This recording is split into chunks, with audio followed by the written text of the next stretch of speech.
आवाज जनतेचा, लढा सर्वसामान्य जनतेच्या न्याय व हक्कांसाठी। डॉक्टर तनपुरे कारखान्याशी संलग्न असलेल्या श्री विवेकानंद नर्सिंग होम मध्ये एक अजब प्रकार घडला असून वेळोवेळी कोणत्या ना कोणत्या कारणाने चर्चेत असलेल्या या विवेकानंद नर्सिंग होम मधील तब्बल 10 कर्मचाऱ्यांनी थेट प्रिन्सिपल अनंतकुमार शेकोकार त्याचबरोबर परचेस अधिकारी सूर्यवंशी यांच्या विरोधात तक्रार अर्ज नगरचे पोलीस अधीक्षक राकेश ओला आणि राहुरीचे आमदार शिवाजीराव कर्डिले यांच्याकडे तक्रार अर्ज दाखल केलाय।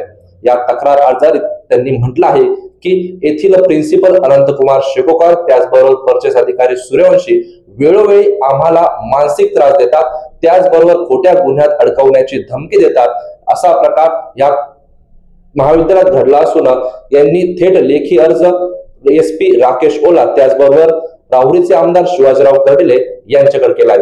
हतबल झालेल्या या कर्मचाऱ्यांना न्यायाची मागणी करणाऱ्या या कर्मचाऱ्यांना नगरचे एसपी राकेश ओला त्याचबरोबर राहुरीचे आमदार शिवाजीराव कर्डिले काय न्याय देणार हे येत्या काळात स्पष्ट होणार आहे।